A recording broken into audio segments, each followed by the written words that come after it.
And I'm very excited to welcome to the show our first guest this morning, Tommy Pigott. He is the Strategic Communications Director at the Republican National Committee. Tommy, welcome to the show. Hey, thanks for having me on.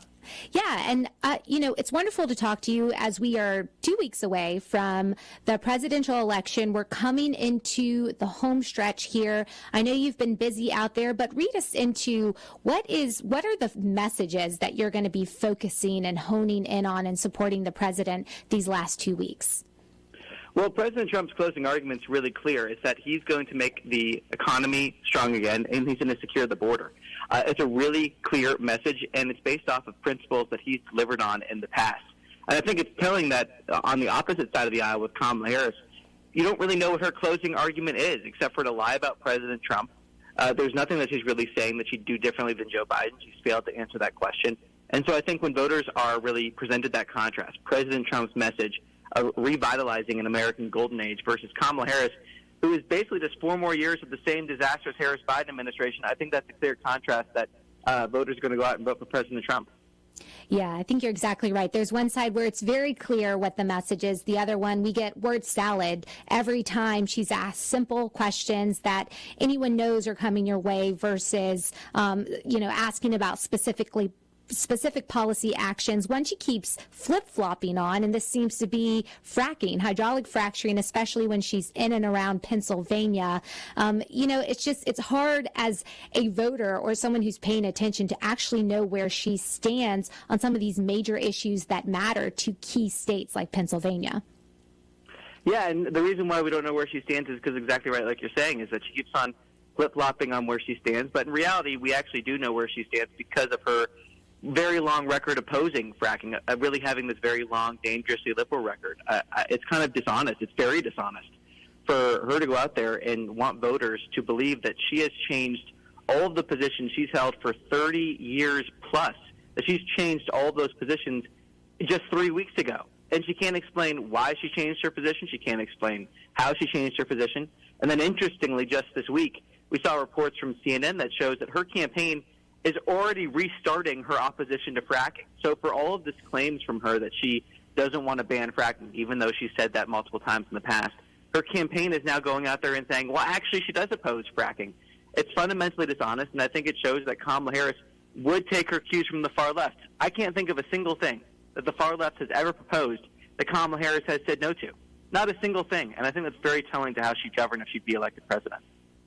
I think you're exactly right there. And Tommy, it's got to be frustrating. You're a part of communications and media engagement, seeing how willing mainstream media institutions like ABC, CBS, CNN, how they are willing to carry her water for her. Sometimes it seems that we as a party and as a conservative movement aren't up against the Democrats. We're actually up against these mainstream media institutions that do still have sway among some American voters.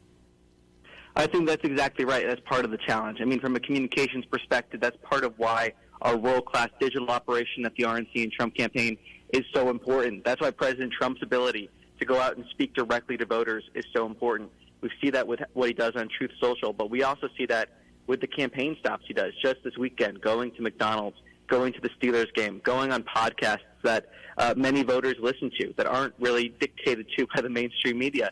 And it really is a shame that we have to say that, because our country needs a strong mainstream media. Our country needs a media that actually holds politicians to account. But you're exactly right to say that many in the fake news media now don't view their job as actually reporting the truth. They view their job as carrying the weight of Kamala Harris, of running cover for her. And that's a real disservice to our democracy. That's a real disservice to the American people. But that's also why the credibility of the mainstream media has really plummeted. If you look at recent Gallup polls, it's at record lows, record low trust in the mainstream media. And the mainstream media has no one to blame but themselves for that. A recent example being the editing of the 60 Minutes interview with Kamala Harris, where they edited it out and have refused to release the full transcript. There's no explanation for that. So if the mainstream media wants to recover that trust, they can do it by reporting the facts. But until that time, the Trump campaign, the RNC, is speaking directly to the American people, and our message is resonating.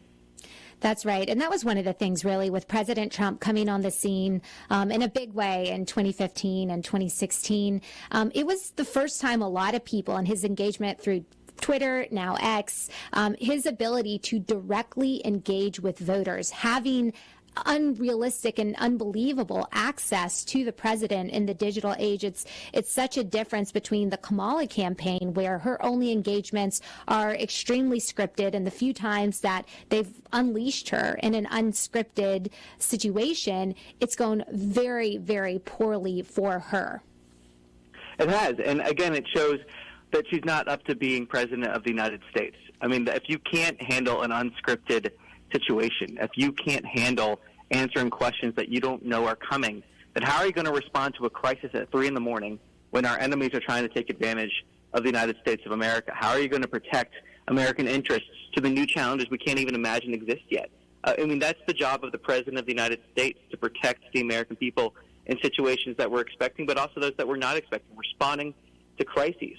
And not just foreign policy crises, but also crises here at home, either that she created through policy at the border, but also natural disasters. Unfortunately, we've seen from the Harris-Biden administration very slow responses to people that have been devastated by these recent hurricanes, to the wildfires in Maui, to East Palestine, Ohio.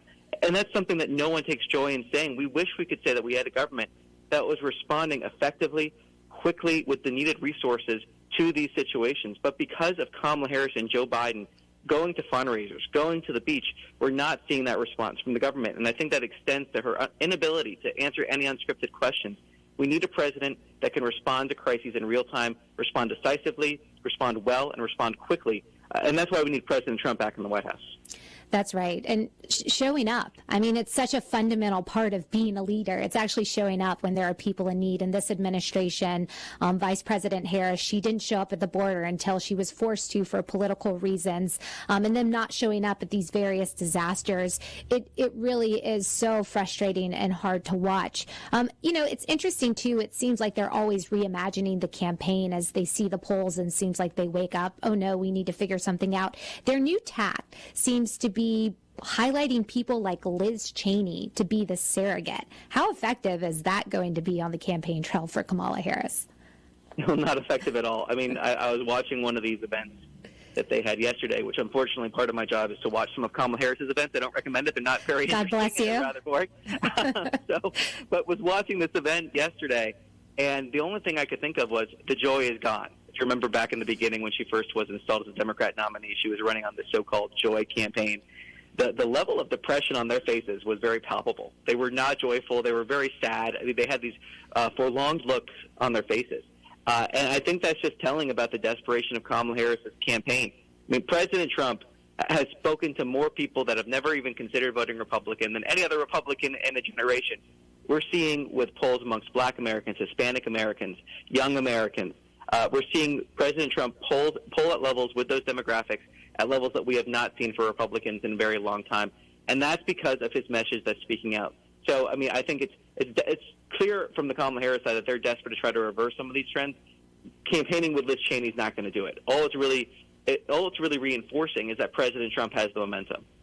Yeah, I think you're exactly right. And the look on their faces reminds me of the glum look on Senator Schumer's face at the Al Smith dinner that Kamala Harris refused to actually show up to just a few days ago. So, again, going into these last 2 weeks, where is the president planning to spend most of his time, and what is the RNC planning to do to support him as he goes to these final places and really delivers that clear message of a greater America before us? Well, President Trump is clearly going to be spending most of his time in the traditional battleground states, but we're also seeing in the polls that what you might consider a traditional battleground state is actually expanding because President Trump is expanding that map. We've seen him go to states like Minnesota, New Hampshire, Virginia.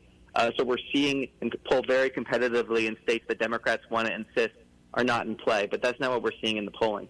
And I think from the RNC's perspective, and this is something that everyone needs to take part in, is making sure that we're driving those early vote numbers as much as possible, making sure that we're continuing to build on our Protect the Vote program.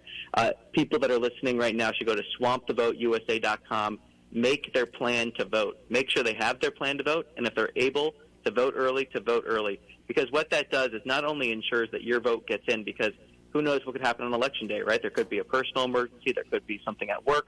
Getting your vote in not only makes sure that your vote gets in, but it also lets us then spend those resources to target voters that haven't voted yet. And often those are what we call lower propensity voters, which are voters that don't traditionally vote in election cycles. We can go out and make sure that we're driving more turnout to the polls, spend money more effectively, and every single dollar counts now here in the final weeks of this election. So the RNC is going to continue expanding on that groundbreaking Trump Force 47 turnout operation we have with the Trump campaign. We're going to continue expanding our Protect the Vote initiative.